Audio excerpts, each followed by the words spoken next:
alaikum tout le monde, Sahar Mdankom et Sahar Torkom aussi. Bienvenue à ce deuxième mini-webinaire ramadanesque qui sera consacré à l'optimisation des structures métalliques. Donc, pour pouvoir réaliser ce webinaire, on va utiliser le logiciel CP3D. D'abord, je me présente, je m'appelle Titouche Wassim, je suis ingénieur en génie civil et aussi membre de l'équipe KRCP Consulting. Donc, KRCP Consulting, comme son nom l'indique, est un bureau d'études et de consulting. Nous sommes aussi les représentants officiels des logiciels internationaux CIPE en Algérie. Nous faisons aussi des formations sur ces logiciels. Donc, ces formations se font d'une façon hybride, c'est-à-dire en présentiel et en ligne. En ce qui concerne la partie en ligne, donc ça se passe sur notre plateforme KRCP Académique, où vous pouvez trouver des vidéos explicatives sur les logiciels CIPE et aussi des cours au format PDF de différents modules de charpente métallique et de béton. Donc avant de commencer notre webinaire, j'aimerais faire un petit récap sur le webinaire précédent. Donc on a vu les différentes fonctionnalités du logiciel générateur de portique. On avait dit que ce logiciel est une extension du logiciel principal. Donc le logiciel principal, c'est CP3D. Donc son objectif est de dimensionner les éléments secondaires de la structure, c'est-à-dire les pannes et les lisses. Et on a terminé notre webinaire avec l'export de nos portiques vers le logiciel CP3D. Donc ce soir, l'objectif de ce webinaire est de vous montrer des exemples de dimensionnement des éléments principaux de vos structures d'une façon optimale. Donc, une fois que l'export s'effectue du générateur de portique vers CP3D, on a cette fenêtre qui s'affiche. Donc, cette fenêtre n'est rien d'autre que les données générales du logiciel CP3D. Donc, je vais vous présenter rapidement les fonctionnalités de cette fenêtre. Donc, ici, vous avez les règlements. Donc, vous avez plusieurs règlements pour le béton, par exemple. Donc, vous avez les Eurocodes, le BAEL. Et la même chose pour les aciers formés à froid et les aciers laminés. Donc, par exemple, ici, vous avez les Eurocodes 3 et 4 du Portugal, de la France, etc. En ce qui concerne le béton armé, donc vous pouvez modifier la résistance de votre béton, donc pour les poteaux ou bien les poutres. Donc vous avez la résistance à 25 ou bien 30 mégapascales, donc c'est comme vous voulez. Donc vous pouvez aussi modifier les aciers, donc les armatures, donc pour le ferraillage, donc pour les armatures longitudinales et les armatures transversales. D'accord? En ce qui concerne les profilés, donc vous avez plusieurs types d'acier, donc pour les aciers laminés ou bien l'acier formé à froid. Donc vous avez des nuances, donc c'est 235 ou bien S355. Donc vous pouvez choisir le type d'acier en fonction de votre projet. Donc pour les actions, donc si vous voulez introduire l'action sismique, donc vous devez cocher ici avec séisme dynamique. Et là, cette fenêtre s'affiche comme on a vu dans le logiciel générateur de portique. Donc vous avez plusieurs pays. Donc, pour chaque pays, vous avez plusieurs règlements. Par exemple, pour la France, vous avez les PS 92 ou bien l'Eurocode 4. Et en ce qui concerne l'Algérie, vous avez bien sûr le RPA 99 version 2003. Donc, tous les chapitres de l'RPA sont introduits ici. Donc, vous pouvez modifier l'importance de votre ouvrage, la sismicité. Donc, vous pouvez modifier les zones. Donc, vous pouvez choisir directement la zone ou bien vous pouvez cliquer ici sur ce petit point d'interrogation bleu. Et là, vous avez la carte de l'Algérie, donc la classification sismique des wilayas d'Algérie. Donc, vous n'êtes pas obligé d'apprendre le RPA par cœur pour choisir la zone. Vous pouvez aussi modifier les types de sol, le nombre de modes de vibration, etc. Vous pouvez aussi vérifier la résistance au feu de vos éléments. Donc, vous pouvez choisir la résistance en fonction du temps, donc 30 minutes jusqu'à 240 minutes. Et vous pouvez choisir le revêtement de protection. Donc, vous avez plusieurs formes de revêtement. Donc, par exemple, vous avez plaque de fibrociment ou bien jusqu'à la peinture. Donc, pour chaque revêtement, vous avez sa densité, sa conductivité et la chaleur spécifique. Donc, pour les combinaisons, vous pouvez consulter les combinaisons ici. Donc, vous avez les situations, donc les formules. Donc vous avez situation durable et transitoire, la situation sismique, la situation accidentelle. Et aussi, vous avez en dessous les coefficients. Donc, voilà. Pour le terrain de fondation, donc vous pouvez vérifier le glissement des semelles. Donc, si vous cochez là, vous devez juste introduire l'adhérence et l'angle de frottement. Vous pouvez aussi introduire la contrainte admissible. Donc, vous pouvez l'introduire manuellement ici, ou bien si vous cliquez sur cette petite flèche bleue, vous aurez les catégories de terrain, ou bien les types de terrain. Donc, par exemple, si vous choisissez un sable dense et vous cliquez sur oui, donc là, la contrainte, elle va changer automatiquement. Donc, pour le milieu ambiant aussi, donc, vous avez la fissuration peu préjudiciable, ou bien fissuration préjudiciable, ou bien la fissuration très préjudiciable.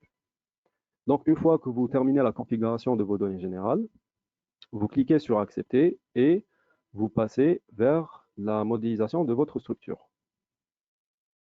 Donc, c'est ça les portiques qu'on a exportés du logiciel générateur de portiques. Donc, avant d'entamer la modélisation, je vais vous montrer rapidement les fonctionnalités du logiciel CP3D. Donc, ici, dans Outils, donc vous pouvez ajouter des calques, autant de calques que vous voulez, et vous pouvez attribuer des couleurs pour chaque calque. Donc, par exemple, si vous voulez ajouter un calque pour les poteaux, donc vous devez juste écrire ici poteau et attribuer une couleur, par exemple rouge, pour que les poteaux seront dessinés en rouge.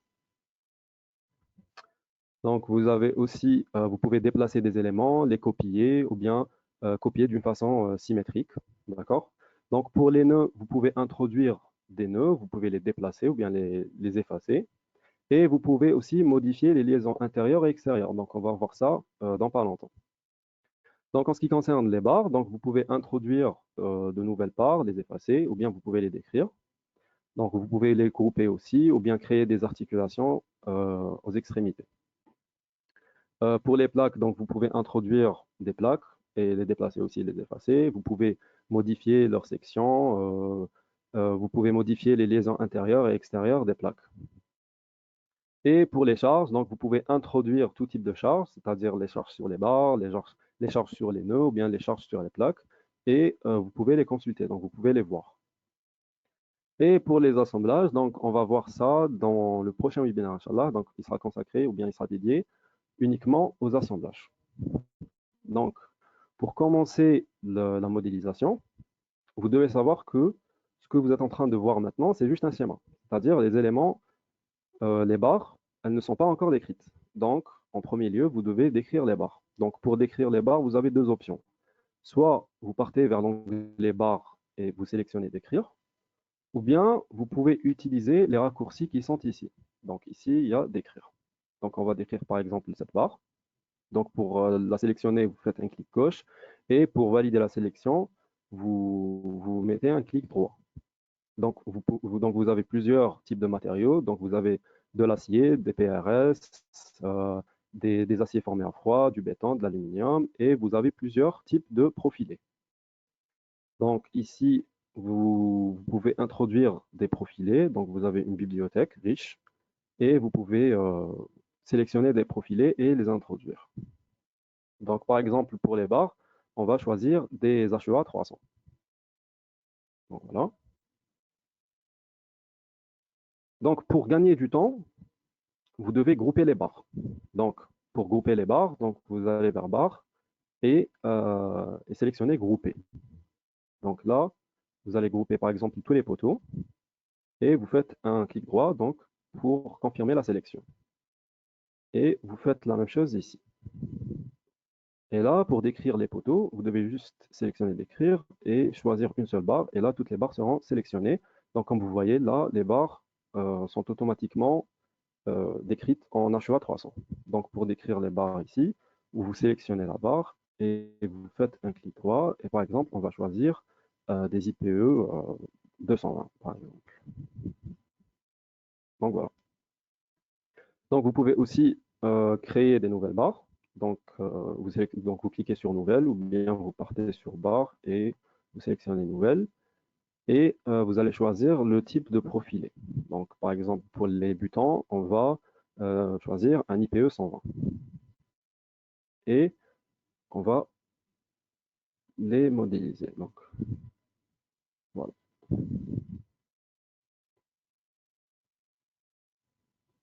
Voilà. Donc, pour dessiner les mêmes barres débutants de l'autre côté, donc vous pouvez le faire manuellement ou bien vous pouvez utiliser les outils du logiciel. Donc, par exemple, on va choisir symétrie par rapport au plan XY. Donc, on va sélectionner juste les barres, comme ça,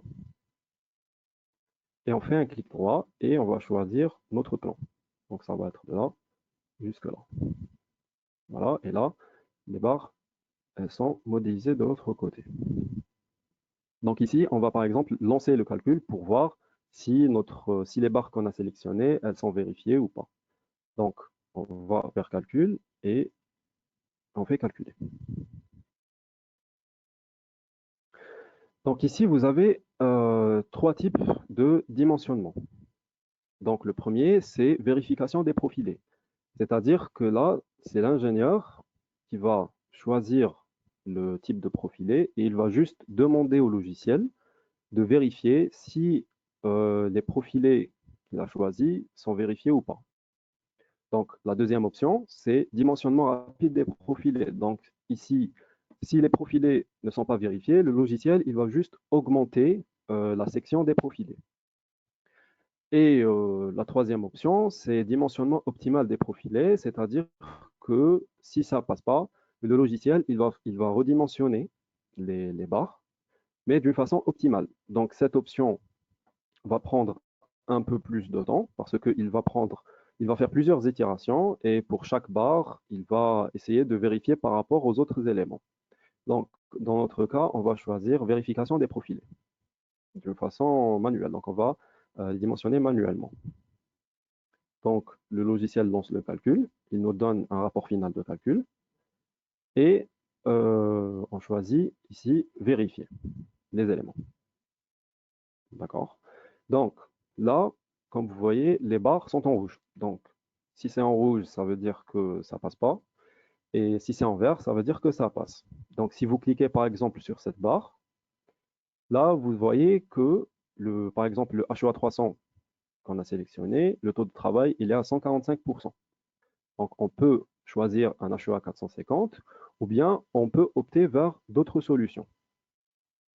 Donc, par exemple, si vous voulez consulter pourquoi la barre ne passe pas, donc vous cliquez ici donc sur vérification ELU et là vous cliquez sur la barre et le logiciel va vous donner la note de calcul pour la barre. Donc par exemple pour la résistance à la compression, pardon, donc ça passe, donc c'est en vert. Et par exemple pour la résistance à la flexion suivant l'axe Z, c'est en rouge. Donc par exemple le nu, il doit être inférieur à 1. Et là, notre nu, il est égal à 1,113. Donc, c'est pas bon. Donc, on clique sur accepter. Donc là, on peut, par exemple, on peut rajouter des jarrets pour voir si notre élément, donc le HOA 300, va être vérifié ou pas. Donc, pour ajouter des jarrets, on va vers décrire et on va sélectionner les barres. Et ici, on va, pour la disposition, on va vers disposition et on va rajouter avec simple jarret. Donc, on va rajouter des jarrets inférieurs d'une longueur de 1,5 m par exemple. Voilà. Et là, les jarrets sont introduits. Donc, si vous voulez les voir, vous partez vers Outils, vous sélectionnez Vue 3D et Structure complète. Donc là, comme vous pouvez le voir, vous pouvez voir les jarrets et les autres éléments, donc les autres barres qu'on a sélectionnés. Donc, une fois qu'on a introduit les barres, on va relancer le calcul. Donc, on clique sur Calculer et on sélectionne Vérifier les profilés. Donc là, si on choisit Vérifier les éléments, on voit que ça ne passe pas toujours. Donc, les HEA 300 sont, le taux de travail il a diminué, donc il est à 139,31%. Donc, il faut choisir d'autres solutions. Donc, l'objectif de ce webinaire n'est pas de créer une structure qui sera vérifiée de A à Z, mais de vous montrer les différentes solutions ainsi que les différents messages d'erreur que vous pouvez rencontrer. Donc, par exemple, si on veut modifier les encastrements, donc les liaisons extérieures, donc on part vers liaison extérieure et on sélectionne les nœuds extérieurs. Donc, par exemple, ici, si on change, donc si on sélectionne des articulations, donc vous avez ici plusieurs types de liaisons. Donc, si on choisit des articulations et on clique sur accepter, donc vous allez voir, si on lance le calcul, là, le logiciel, il va, faire la vérification.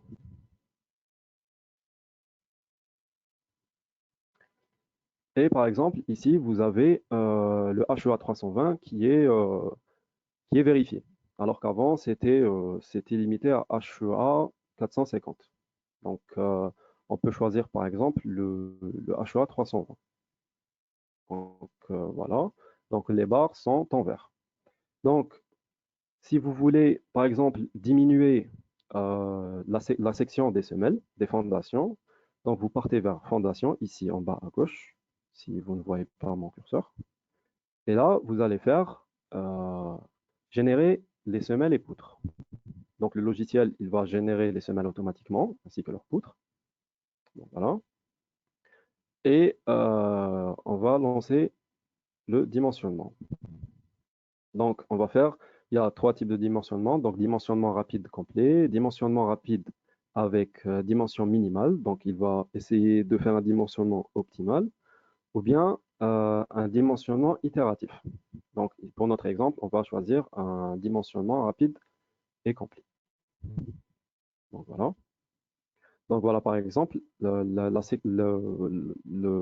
section des semelles, elle est à 85 par 85 par 30.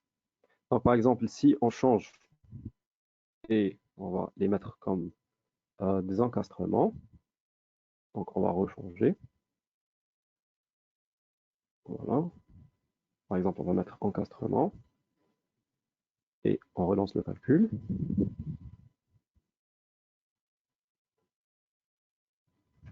Voilà. Et on part vers les fondations et on redimensionne.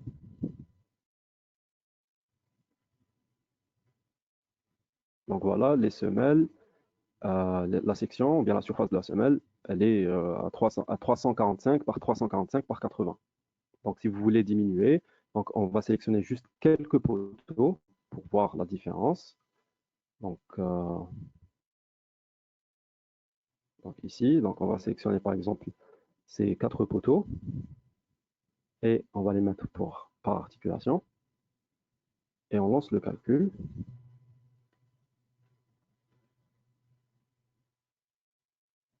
Donc voilà.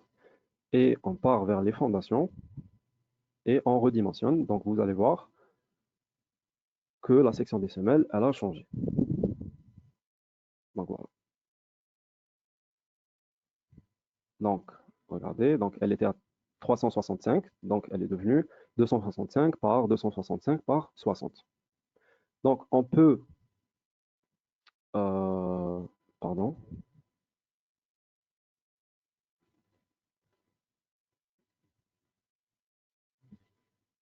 j'ai fait une petite erreur, donc je suis sorti du logiciel sans faire exprès.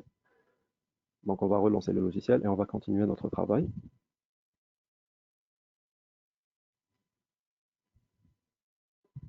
Donc, voilà.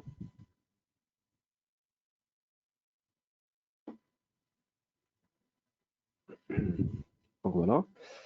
Euh, donc on repart vers les fondations et on va les redimensionner rapidement. Donc les nœuds, les liaisons extérieures sont des encastrements à l'extrémité, voilà, et c'est des articulations au milieu. Donc par exemple, si on veut ajouter des tirants, pour le contreventement, donc on part vers barre, donc on va créer des nouvelles barres. Et ici, on va sélectionner des tirants. Donc, par exemple, vous avez générique, tirant, poteau et poutre. Donc, pour notre cas, on va choisir tirant. Donc, ça va être des tirants L. Donc, on va ajouter les profilés d'ArcelorMittal. Voilà, donc on va les importer. Et on va créer nos croix. Voilà.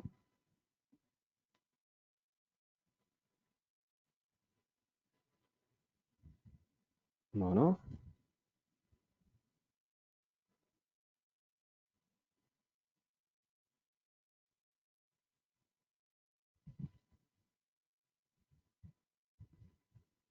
Donc là où l'indicateur se transforme vers une croix, ça veut dire que notre curseur est placé euh, sur le nœud. Et s'il se transforme vers un triangle, donc ça veut dire qu'on est au milieu de la barre. Donc par exemple, on va utiliser un autre outil. Donc c'est-à-dire on va copier les éléments. Donc on va copier uniquement les tirants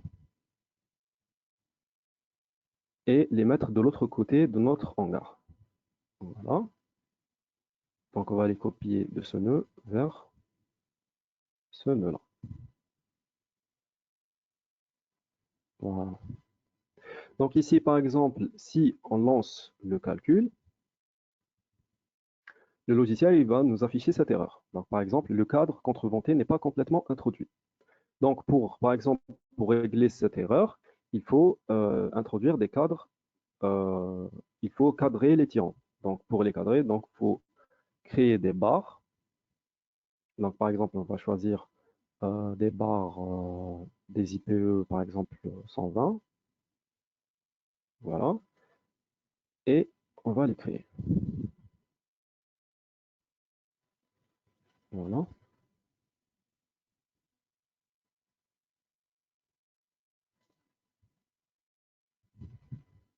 Et on va faire la même chose de l'autre côté de notre structure.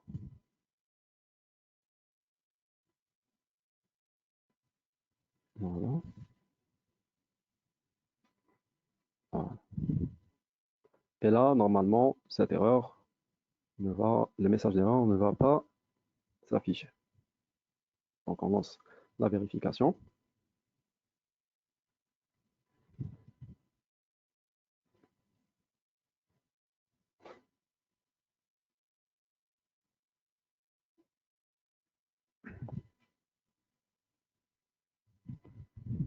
Donc, voilà. Et là, on peut consulter les vérifications de nos barres. Donc, comme vous voyez, les barres qui étaient en rouge, elles sont transformées en vert. Donc, je vais vous montrer une autre fonctionnalité. Donc, par exemple, si on veut articuler nos barres aux extrémités, donc il y a cette option, donc articuler extrémité. Et là, on va sélectionner les barres qu'on veut les articuler. Donc, si vous voulez articuler cette barre dans les deux extrémités, vous devez faire un clic au milieu de la barre. Voilà, comme ça.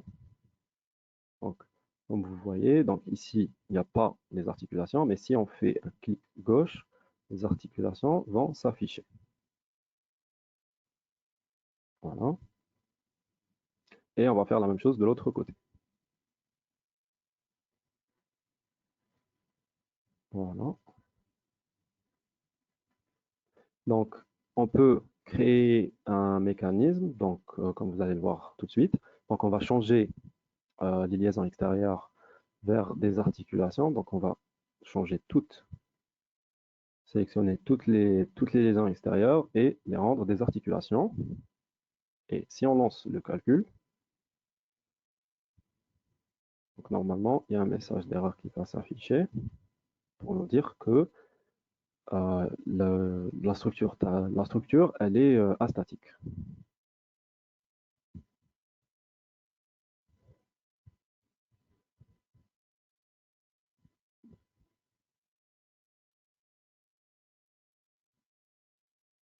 Donc, le message d'erreur n'est pas affiché. Donc, on est content. Mais normalement, si vous sélectionnez, donc si vous mettez des liaisons extérieures comme des articulations et le degré d'hyperstaticité sera astatique, donc le logiciel, il va vous donner un avertissement et il va vous dire que votre structure crée un mécanisme. Donc, il faut faire attention aux liaisons extérieures et les liaisons intérieures aussi. Donc, il faut que votre structure, elle soit stable.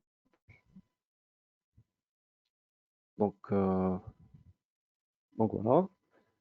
On peut voir la note de calcul. Donc ici, par exemple, le HEA 320, il est vérifié. Donc le taux de travail, il est à 91%. Donc si on veut vérifier la note de calcul de notre barre, donc toutes les vérifications, donc par exemple, la résistance à la flexion, donc au départ, elle était supérieure à 1, et là, maintenant, elle est inférieure, donc elle est à 0,652. Donc, comme je vous ai dit, l'objectif de ce webinaire donc, n'est pas de créer une structure qui sera vérifiée de A à Z, mais de vous montrer, ou bien pour vous dire que le logiciel peut dimensionner vos barres. Donc, le logiciel, il va juste augmenter les sections. Donc, il ne va pas rajouter d'autres éléments ou bien les modifier. Donc, c'est à l'ingénieur d'essayer de trouver des solutions pour que la structure sera vérifiée. Donc, vous pouvez, pour les charges, par exemple, donc vous pouvez consulter les charges. Donc, vous partez vers charge et sélectionnez hypothèse de vue et, par exemple, voir toutes. Et là, vous pouvez voir toutes les charges. Donc, le poids propre de notre structure, la charge d'exploitation, la charge de vent qui a été introduite par le générateur de portique. Donc, là, je vois qu'il ne reste pas beaucoup de temps. Donc, je préfère passer aux questions parce que je vois déjà qu'il y a pas mal de questions. Donc, la première question, c'est comment faire apparaître les pannes sur les plans si on ne les voit pas dans un CP 3D. Donc, l'objectif de ce modèle analytique est le calcul de la structure porteuse. Donc, on va juste calculer les éléments porteurs. Donc, pour la production des plans détaillés, donc, il faut que vous modélisez les pannes manuellement. Donc, pour éviter ça, parce que ça va vous prendre pas mal de temps, donc, on utilise l'extension générateur de portique pour gagner du temps, donc pour ne pas modéliser toutes les pannes. La question, c'est est-ce qu'il y a des plans d'assemblage dans CIP? Alors oui, il y a les plans d'assemblage, donc c'est l'objet de notre prochain webinaire. Donc, il aura lieu la semaine prochaine, donc ça va être le lundi, Inch'Allah, à 22 heures. Donc ça va être la même heure. Comment calculer un plancher mixte avec 6P? Alors, donc les planchers mixtes, ils peuvent être calculés dans un autre logiciel qui est 6P4. Donc c'est l'une des nombreuses typologies de planchers du logiciel. Donc on va voir ces planchers-là la semaine prochaine, Inch'Allah, dans un de nos webinaires. Alors, la question c'est que est-ce que 6P traite le béton armé?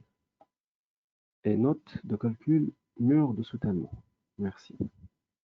Alors oui, que ce soit le logiciel 6P3D ou bien 6P4, donc le béton armé est intégré. Est intégré ici comme un matériau, en fait, comme les aciers, donc comme les aciers laminés, etc. Et il est vérifié par le BAEL. Donc, comme pour les murs de soutènement, pardon, donc il y a une application dédiée. Donc, si vous voulez qu'on vous fasse un webinaire sur les murs de soutènement, il n'y a pas de souci.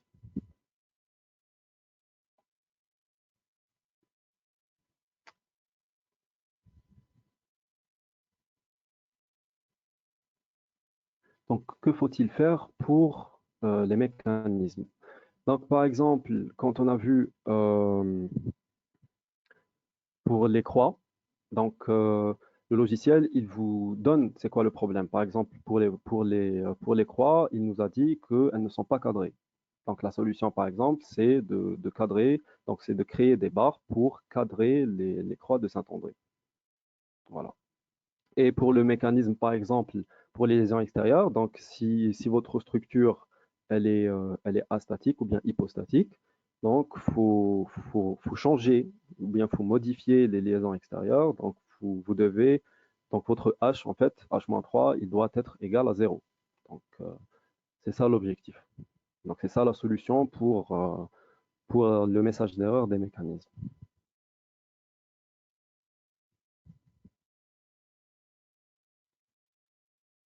Donc est-ce qu'on peut modéliser les ouvrages mixtes par CP3D?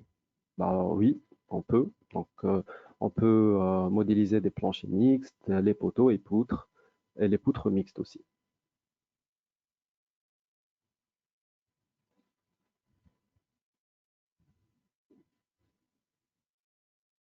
Comment introduire des combinaisons manuellement? Alors oui, on peut introduire des combinaisons manuellement. Donc, je vais vous montrer rapidement. Donc, euh, ici, donc état limite, donc combinaison. Et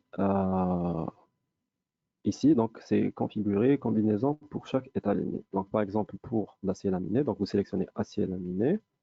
Et là, situation de projet. Et ici, donc, vous pouvez créer des, euh, des- par exemple, on va créer des combinaisons. Par exemple, ici, on va le nommer mu. Et là, vous pouvez introduire les coefficients de majoration ou bien introduire coefficients de majoration et combinaison. Donc, si vous sélectionnez ça, donc, vous créez, par exemple, une catégorie d'utilisation 1. Et là, vous allez introduire les, les coefficients donc pour la charge permanente. Pour la charge permanente, pardon, la précontrainte, la charge de vent, la neige, les surcharges, la poussée des terres, etc.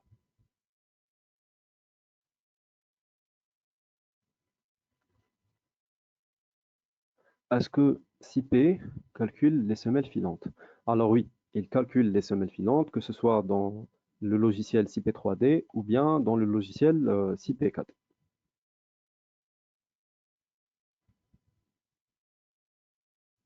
Donc, c'est quoi la différence entre CP3D et CP4? Donc, comme j'ai dit dans le webinaire précédent, donc CP4, il est dédié au bâtiment. Et CP3D, il est dédié aux structures complexes. Complexes, pardon.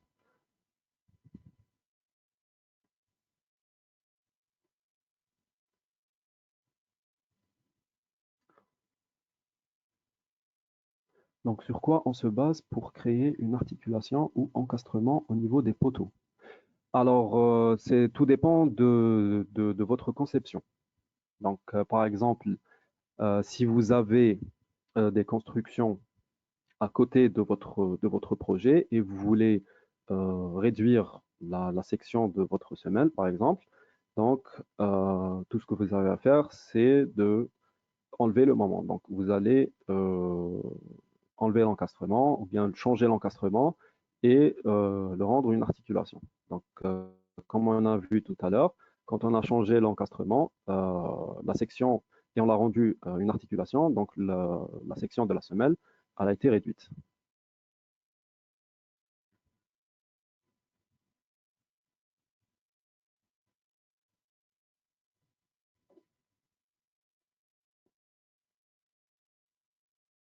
Est-ce qu'on peut modéliser des structures irrégulières en charpente dans CP3D sans passer par le logiciel générateur de portique? Alors oui, donc le générateur de portique est là pour aider à générer seulement. Mais on peut tout faire sur le logiciel CP3D. Donc comme je vous ai dit, le générateur de portique, c'est une extension qui va vous permettre de gagner du temps. Donc au lieu de modéliser les éléments secondaires, donc les panélistes manuellement, donc vous allez les dimensionner. Donc, le logiciel générateur de portique va les dimensionner automatiquement en, en vous, en vous, en vous, en introduisant les charges de vent et de neige. Donc, voilà. Donc, comment introduire les charges manuellement? Donc, par exemple, ici, on va vers charge et on va introduire des charges sur barre. Donc, par exemple, j'ai été un peu rapide. Donc, ici, charge et introduire charge sur barre. Et vous allez sélectionner la barre. Et là, vous avez les types de charges. Donc, ici, par exemple, vous avez charge uniforme, les charges triangulaires ou bien trapézoïdales. D'accord? Ou bien vous pouvez même créer des moments. Et ici, vous allez introduire la valeur de votre charge. Donc, s'il y a d'autres questions, n'hésitez pas à me les poser.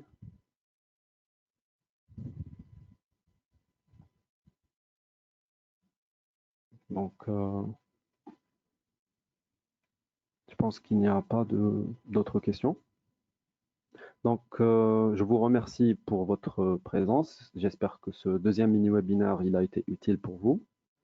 Donc, je vous donne rendez-vous la semaine prochaine, Inch'Allah, donc le lundi à 22 heures, pour vous montrer les types d'assemblage et comment créer des assemblages et les modifier sur le générateur sur le logiciel, pardon, CP3D.